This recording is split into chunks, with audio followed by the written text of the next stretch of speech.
Assalamu alaikum wa rahmatullahi wa barakatuh. Welcome to Living in the West, a series of episodes where we're looking to the lives of those Muslims, minorities living in the West.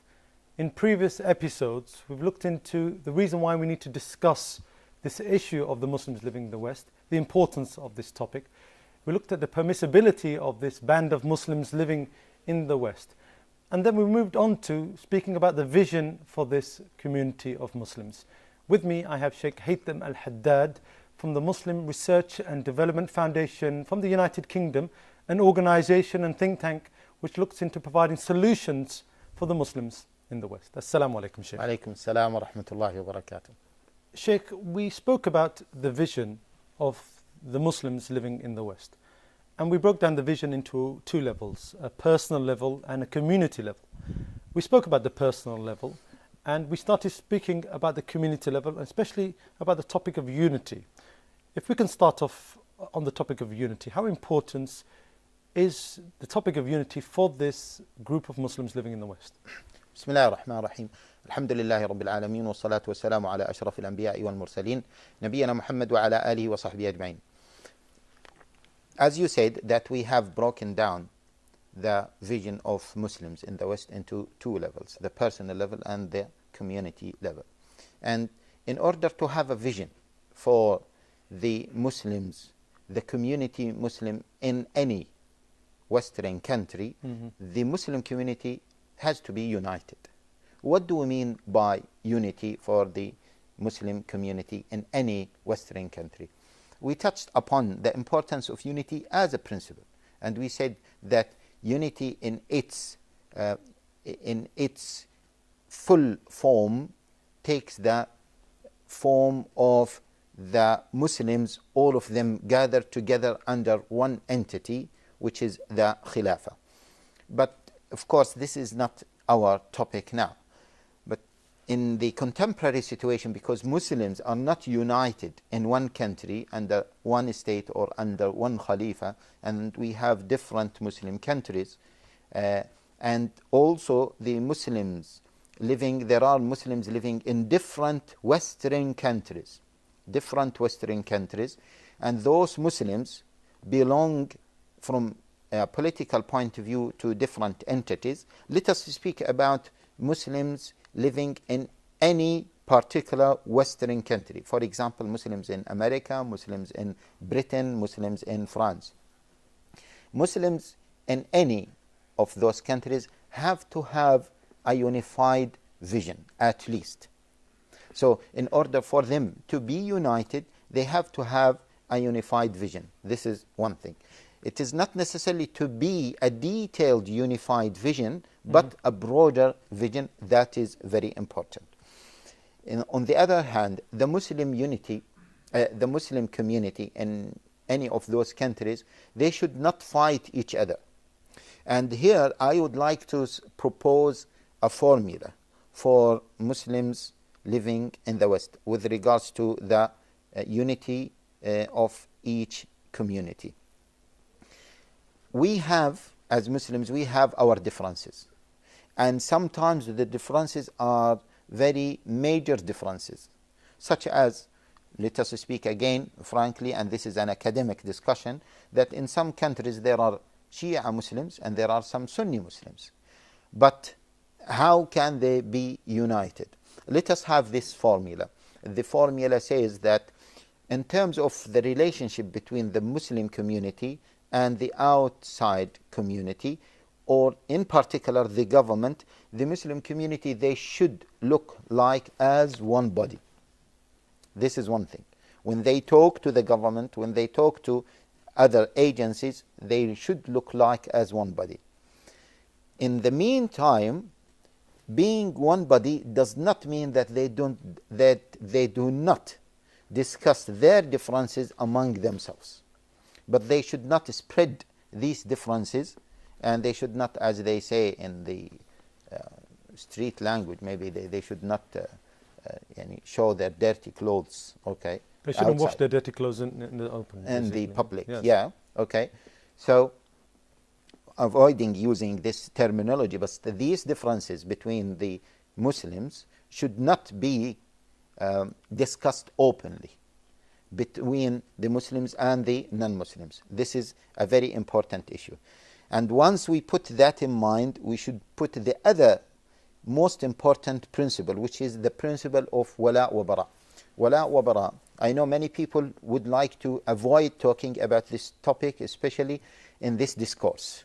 Why? Because they feel that it is a very sensitive issue, and this topic is a stigma, a stigma for certain people, and therefore we should avoid talking about it. No. This topic of unity and enmity, basically, being together on a certain point and being away on a certain point. Exactly, exactly.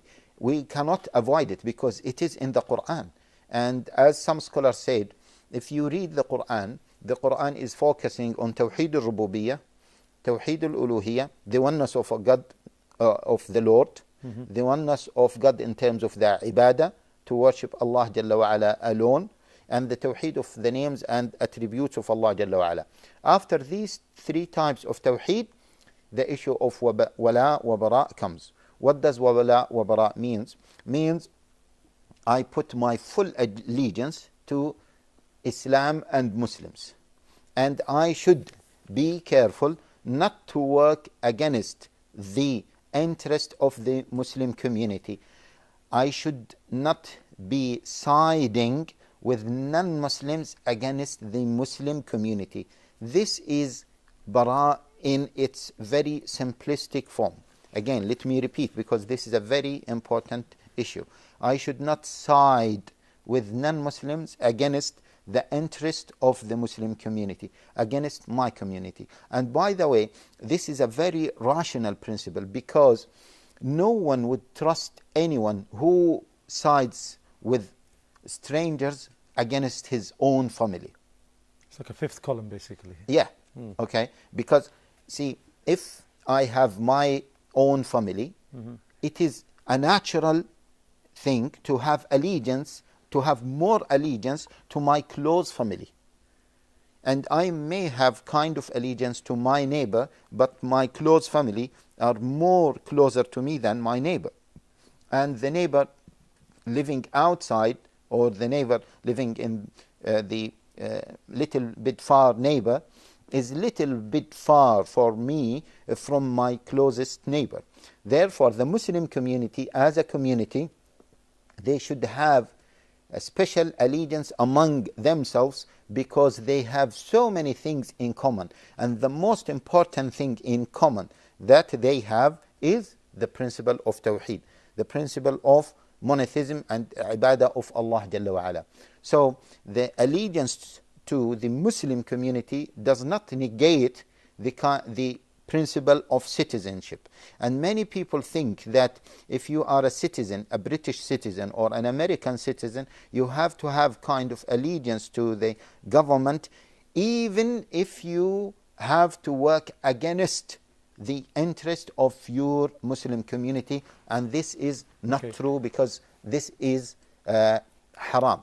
Why? Because you are working against the interest of the Muslim community, and the interest of the Muslim community is in line with what Allah Jalla wa Ala revealed. Okay, I mean, this is a good point to start on then, because opponent to this argument, sometimes we find in the West, would say that, Sheikh Haitham, this is all well, that we have to align with our brethren, our brothers of faith. But they say the greater principle, like you said, is the aligning of the people on Tawheed. So they say, on this principle of Tawheed, on the truth, can we not align with those who we believe are doing or being truthful?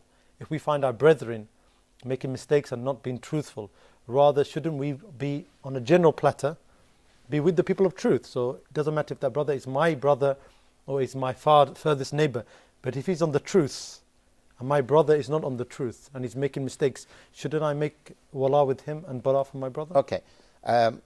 I know this is but this is the point that they will come up with. Okay, no problem. We can discuss that briefly, okay? Although this may take us away from the discussion, but as they are discussing this, we can elaborate on it. See, your brother if he is making mistakes, but at the end of the day he is holding on the principle of Tawheed, which is the biggest hasanah. Okay? And as Ibn Taymiyyah rahimahullah said, and many other scholars, and Imam Ahmad as well, said a similar statement, that Nur al-Tawheed, the light of Tawheed, wipes out any dhulma of any ma'siyah, any darkness of any sin.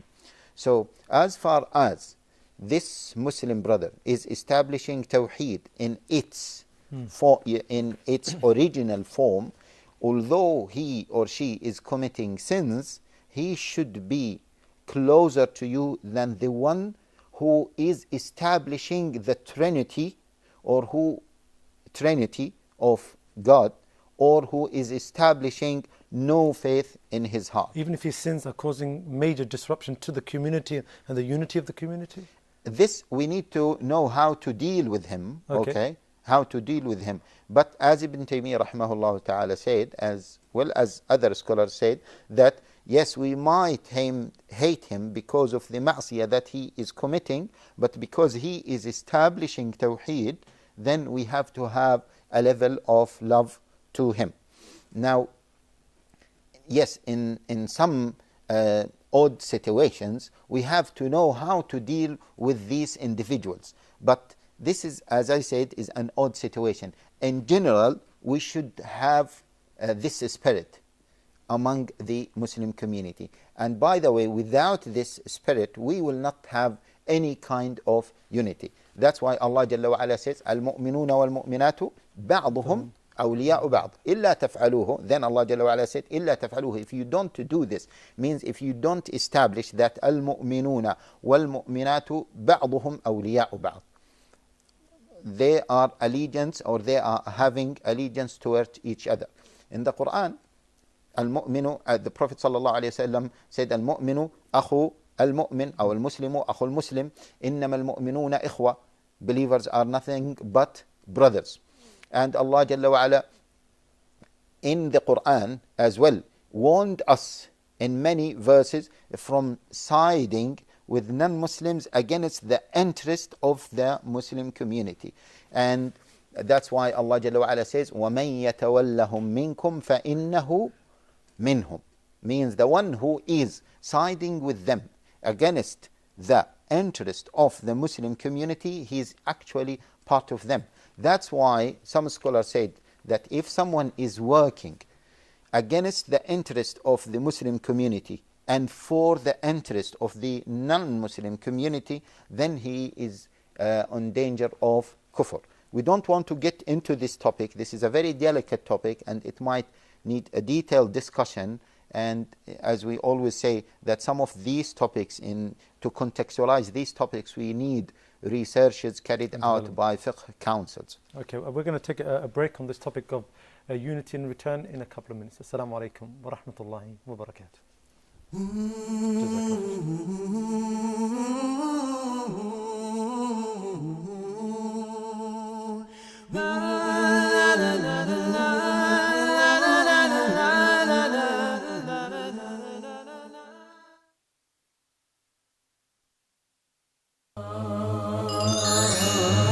Ask Haddad.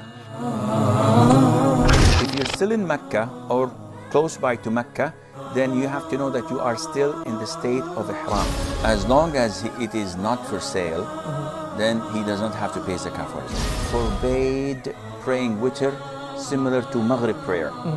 So whoever prays witr 3 rak'ahs and sitting after the second rak'ah as if he's praying Maghrib prayer, this is forbidden, this is haram. Euthanasia is permissible with animals but not with human beings. If an animal is suffering, killing an animal for a legitimate reason is permissible. Both are acceptable, but the majority say that after the ruku' is the place of qunut. But both was reported. Have a question or concern on your mind? Haddad TV decided, based on popular demand, we will be bringing you an additional episode of Ask Haddad with Sheikh Azim bin Luqman Al Hakim live from Jeddah, Kingdom of Saudi Arabia.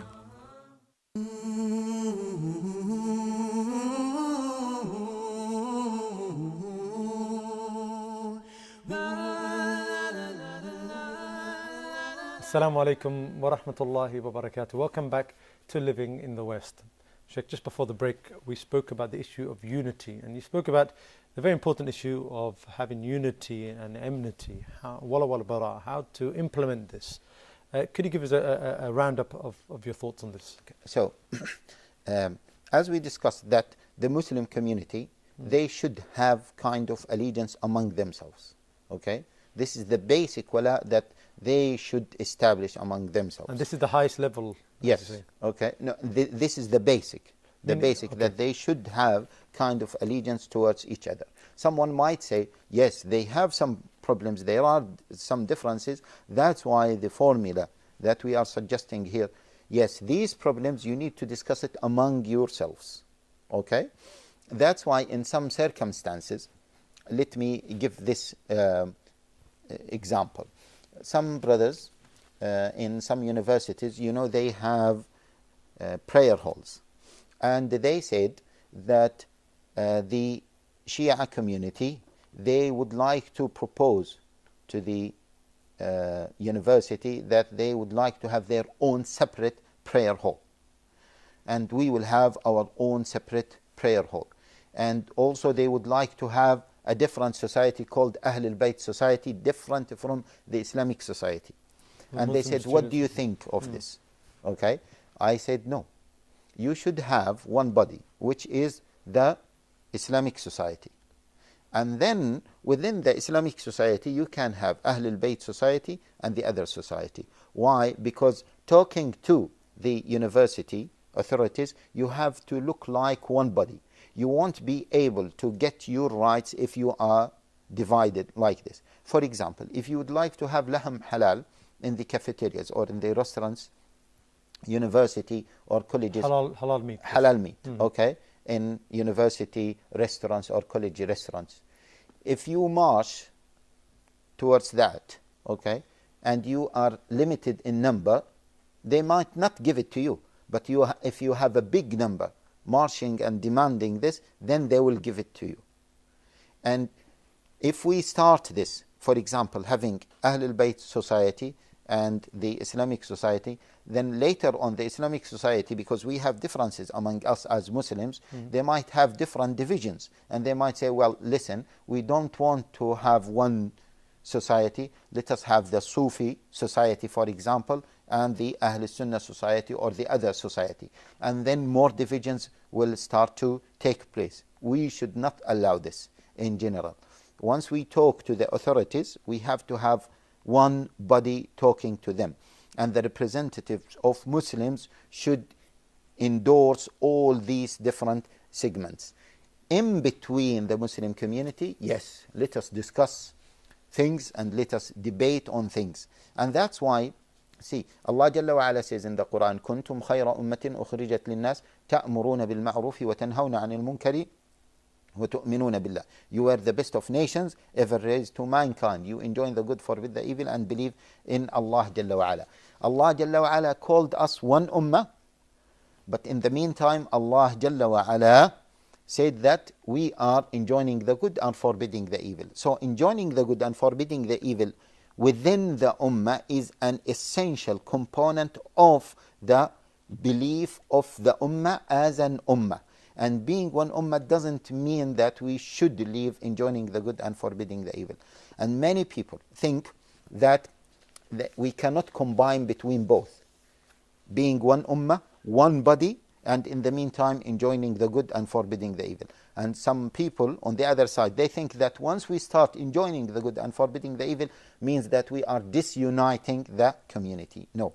Well, some people may argue to the different and say, Sheikh, it's not about not being able to implement enjoining the good or forbidding the evil or doing this, but rather where are the boundaries? Because like you say, if somebody believes that a certain core principle of Ahl Sunnah, for example, they totally negate this, how much education do we need to take to these people for them to sit with these people? This is the problem. Yeah, okay. This is the contextual problem that we're finding. Yeah. Okay. Now, as we said that in these episodes, we cannot cover every single question.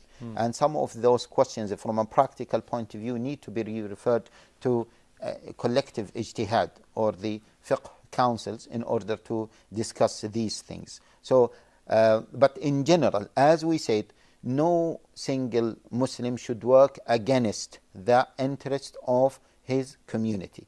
And we have seen in some countries, in some Western countries, that there are fringe of Muslims groups who are trying to establish their own organizations that work against the interest of the Muslim community. And of course, in order for them to get credibility, they claim that they are talking the mainstream al-Islam. And it is very interesting to hear that many Western thinkers noticed that every single Muslim group is claiming that it is the mainstream or it represents the mainstream Islam. Apart from that, we should be careful ourselves. We should be careful, and we should not be very happy that the non-Muslim community or the non-Muslim society is endorsing us as a group against the Muslim community, because if they are endorsing us against the Muslim community, it doesn't mean that they are endorsing us for a good cause.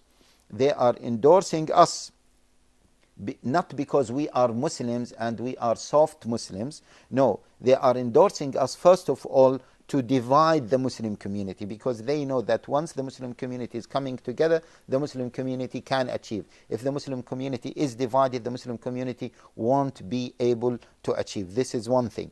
And the other thing, that every non-Muslim country, whether Western country or any other non-Muslim country, it has its own agenda. And generally speaking, we cannot say that any non-Muslim country loves Islam. And we have to put that in mind. They have their own agenda. They want to forward their own version of al-Islam. And the version of al-Islam that they would like to put forward is a soft Islam that does not oppose any Western idea or any non-Islamic idea, means tolerates any idea. That's why, for example, recently in Europe, in Britain in particular, the leaked report, proposed or mentioned by The Guardian, it says that the government, the British government, is trying to push for a legislation that any Muslim who believes in the supremacy of Sharia, or any Muslim believes that homosexuality is considered to be a sin, or any Muslim who believes in the principle of Khilafah, he is or he should be labeled as an extremist, and he might be breaching the law because of this belief. This is something very dangerous. And when we were discussing this, somebody told me that in Germany, in some cities in Germany, they have already established this. That's why we say Muslims in general have to remain together, and no one should work with the non-Muslim side against the Muslim side, because ultimately the non-Muslim side has his own agenda, and we know that globally the agenda now is to have a soft version of al-Islam that does not believe in these issues. Okay, so now we've come to the end of speaking about this allegiance and this enmity. How do we move from this now to going back to the community level in terms of their responsibilities towards the vision, Sheikh? Okay, so the Muslim community, as a community, now they have to have a vision. The first priority for the Muslim community is to be able to protect the interest of individuals in practicing practicing Islam on an individual, personal level. And you remember that when we were talking about the vision of individuals on a personal level, we said that the priority for each individual is to be able to practice the main pillars of al-Islam on an individual level. Now the community as a community should work towards protecting the ability of each individual to practice these pillars of al-Islam. This is the highest priority. Now, once we discuss this, we will know that one of the main priorities of any Muslim community in any of those non-Muslim countries is to allow to have, first of all, masajid for people to manifest this important pillar of al-Islam, which is as-salah. This is one thing. The other thing is to work hard towards getting the right for Muslims to manifest their religion in the workplace. And this is a very important issue that each Muslim community should work for. Now, in some non-Muslim countries, Muslims are not allowed to pray either on time or to pray in general in the workplace. And it is the responsibility of individuals and communities to work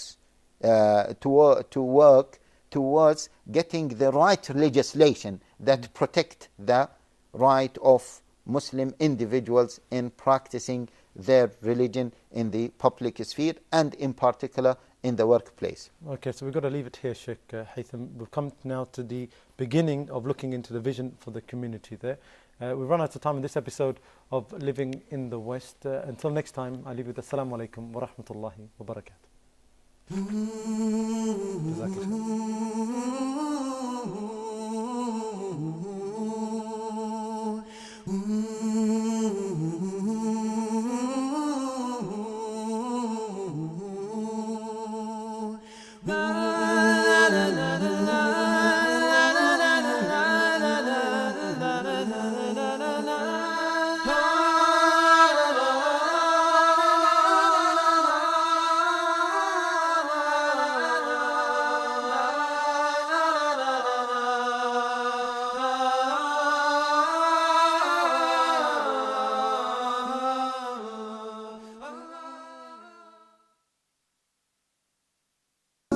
in the West into two levels, the personal level and the community level. And in order to have a vision for the Muslims, the community Muslim in any Western country, the Muslim community has to be united. What do we mean by unity for the Muslim community in any Western country? We touched upon the importance of unity as a principle, and we said that unity in its full form takes the form of the Muslims, all of them gathered together under one entity, which is the Khilafah. But of course, this is not our topic now.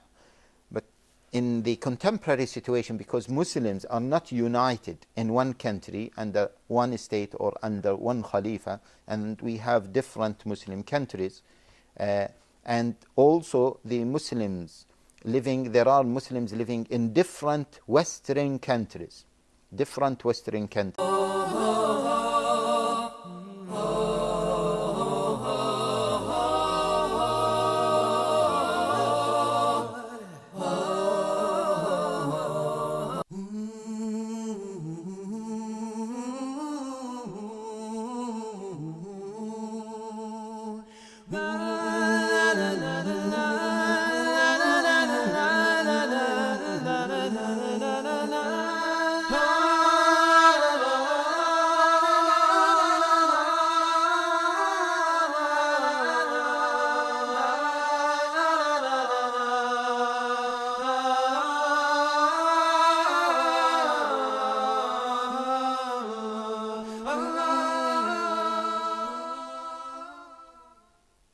Assalamu alaikum wa rahmatullahi wa barakatuh. Welcome to Living in the West, a series of episodes where we're looking to the lives of those Muslims, minorities living in the West. In previous episodes, we've looked into the reason why we need to discuss this issue of the Muslims living in the West, the importance of this topic. We looked at the permissibility of this band of Muslims living in the West. And then we moved on to speaking about the vision for this community of Muslims. With me, I have Sheikh Haitham al-Haddad from the Muslim Research and Development Foundation from the United Kingdom, an organization and think tank which looks into providing solutions for the Muslims in the West. Assalamu alaikum, Sheikh. Alaikum salam wa rahmatullahi wa barakatuh. Sheikh, we spoke about the vision of the Muslims living in the West. And we broke down the vision into two levels, a personal level and a community level. We spoke about the personal level, and we started speaking about the community level, especially about the topic of unity. If we can start off on the topic of unity, how important is the topic of unity for this group of Muslims living in the West? Bismillah ar-Rahman ar-Rahim.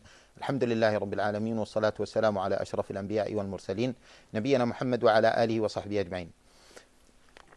As you said, that we have broken down the vision of Muslims, and those Muslims belong from a political point of view to different entities. Let us speak about Muslims living in any particular Western country. For example, Muslims in America, Muslims in Britain, Muslims in France. Muslims in any of those countries have to have a unified vision, at least. So in order for them to be united, they have to have a unified vision. This is one thing. It is not necessarily to be a detailed unified vision, but a broader vision. That is very important. On the other hand, the Muslim unity, the Muslim community in any of those countries, they should not fight each other. And here I would like to propose a formula for Muslims living in the West with regards to the unity of each community. We have, as Muslims, we have our differences. And sometimes the differences are very major differences, such as, let us speak again frankly, and this is an academic discussion, that in some countries there are Shia Muslims and there are some Sunni Muslims. But how can they be united? Let us have this formula. The formula says that in terms of the relationship between the Muslim community and the outside community, or in particular the government, the Muslim community, they should look like as one body. This is one thing. When they talk to the government, when they talk to other agencies, they should look like as one body. In the meantime, being one body does not mean that they do not discuss their differences among themselves. But they should not spread these differences, and they should not, as they say in the street language, maybe they should not show their dirty clothes, okay?